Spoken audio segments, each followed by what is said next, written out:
बहुत समय पहले एक गांव में एक प्रसिद्ध पंडित जी रहते थे। पंडित जी का जीवन बहुत सादा था और वे धर्म, पूजा पाठ और अच्छे आचरण के लिए जाने जाते थे। गांव के लोग उन्हें बहुत सम्मान देते और उनके उपदेशों को ध्यान से सुनते। पंडित जी का नियम था कि वे हर दिन मंदिर जाते, पूजा करते और लोगों को धर्म की राह पर चलने का संदेश देते। उसी गांव में एक वेश्या भी रहती थी। उसका घर पंडित जी के घर के सामने था। समाज उसे तिरस्कार की नजरों से देखता था। लोग उसे पापिनी कहते थे और उससे दूर रहने की कोशिश करते थे। लेकिन उस महिला का मन उतना बुरा नहीं था जितना लोग समझते थे। वह अपने कर्मों पर पश्चाताप करती थी और भगवान से क्षमा मांगती रहती थी। पंडित जी हर दिन वेश्या के घर के सामने से गुजरते और उसे पाप का प्रतीक मानते।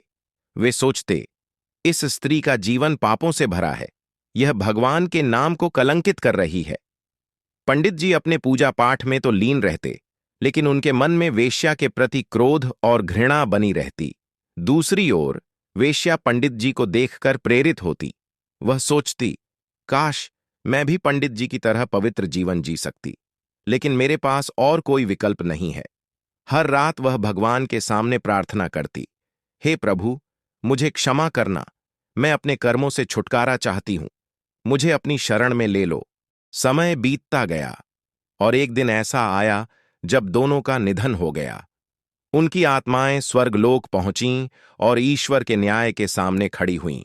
पंडित जी को विश्वास था कि उन्हें स्वर्ग मिलेगा और वेश्या को नरक, लेकिन ईश्वर ने जो फैसला सुनाया उसने सबको चौंका दिया।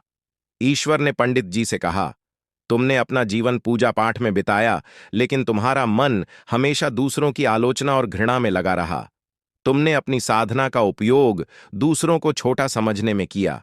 फिर ईश्वर ने वेश्या से कहा, तुमने भले ही गलत काम किए, लेकिन तुम्हारा मन हमेशा पश्चाताप और मेरी भक्ति में लगा रहा।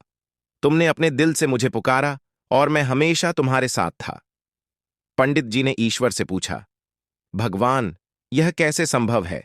मैंने तो जीवन भर आपकी पूजा की और धर्म का पालन किया, फिर भी आप मुझे नरक भेज रहे हैं।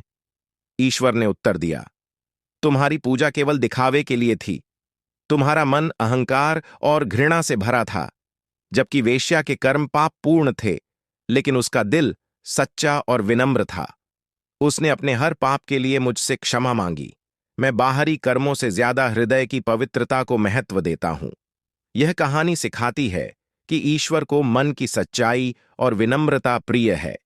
बाहरी दिखावे और कर्मों से अधिक महत्व हृदय की पवित्रता और सच्ची भक्ति का होता है। दूसरों की आलोचना करने से पहले हमें अपने भीतर झांकना चाहिए। सच्ची भक्ति और सच्चा धर्म वही है जो हमें विनम्र और दयालु बनाता है।